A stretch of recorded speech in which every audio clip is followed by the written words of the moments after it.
একনাথতন্ত্র, কোনো দল থাকবে না, কোনো গোষ্ঠী থাকবে না।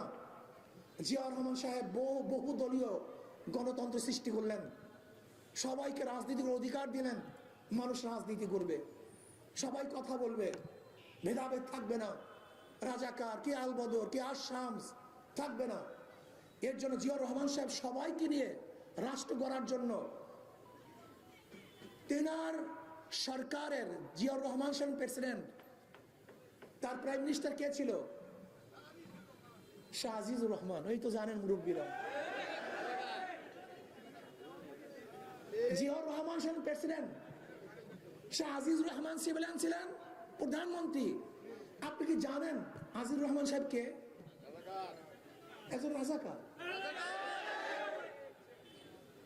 অথচ আমাদের দেশের যারা বিএনপি করে, ছাত্র দল করে, বন্ধুরা জানিই না।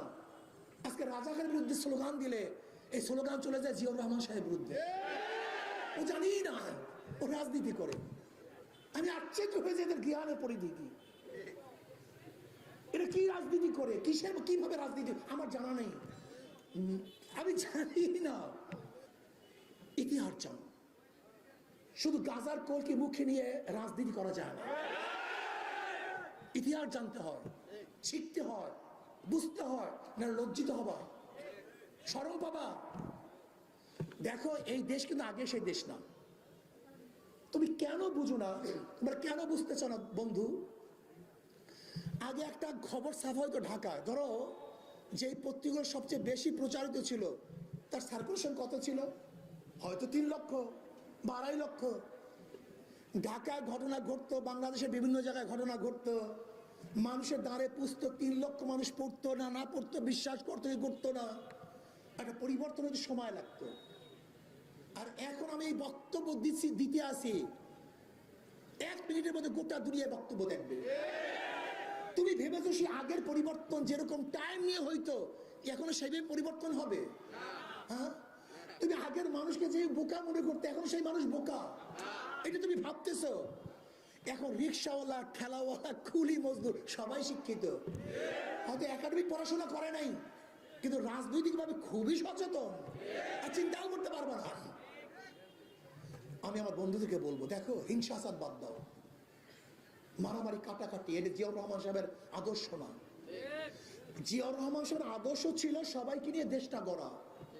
আর তোমার স্লোগান কি? অমুককে রাখবো না, অমুকে দাঁত হালাইয়া দেবো, অমুকে বিদায় দিয়ে দেবো। এটা তোমার নেতার আদর্শের খেলাফ।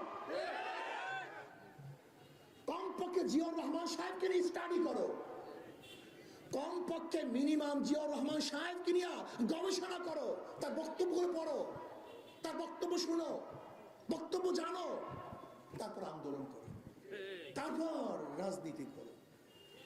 তুমি এত বোকা হবা কেন? যারা পড়াশোনা করে তারা বোকা হবা কেন? পড়াশোনা করো, জানো তিনি কি বলতে চেয়েছেন, আদর্শ কি ছিল, রাজনীতি কি ছিল, তোমাকে জানতে হবে অবশ্যই। আমরা ভেদাভেদ করবো কেন? আমরা ভারতের বিরুদ্ধে সবাই ঐক্য, ফ্যাসিস্টের বিরুদ্ধে সবাই ঐক্য, জুলুমের বিরুদ্ধে আমরা সবাই ঐক্য, খুনিদের বিরুদ্ধে সবাই ঐক্য। এই দেশে গঠন করার জন্য আমরা সবাই ঐক্যবদ্ধভাবে কাজ করি। যাই হোক, আমি অন্তর্বর্তী সরকারের প্রধান, আমি জনাব ইউনূস সাহেবকে বলবো, জাতিসংঘের যে মানবতা অধিকার দপ্তর আপনি নিয়ে আসছেন, আমরা মানবাধিকার দপ্তর বাংলাদেশে চাই না। এটা মানবাধিকার দপ্তর নয়, এটা সমকামীদের দপ্তর। এখানে যে প্রধান হয়ে আসছে সে সমকামী। এই সমকামী প্রমোট করতে আমরা চাই না, এটা আমাদের দেশের সংস্কৃতি না। আমি ডক্টর ইউনূস সাহেবকে 2 হাত করজোড়ে অনুরোধ করব, আপনার বিরুদ্ধে আন্দোলন ওঠার আগেই এই মানবাধিকার অফিস আপনি এখান থেকে বিদায় দিয়ে দেন। মুসলমান এসে বড় মানবাধিকার গোটা দুনিয়ার মধ্যে কেউ নেই।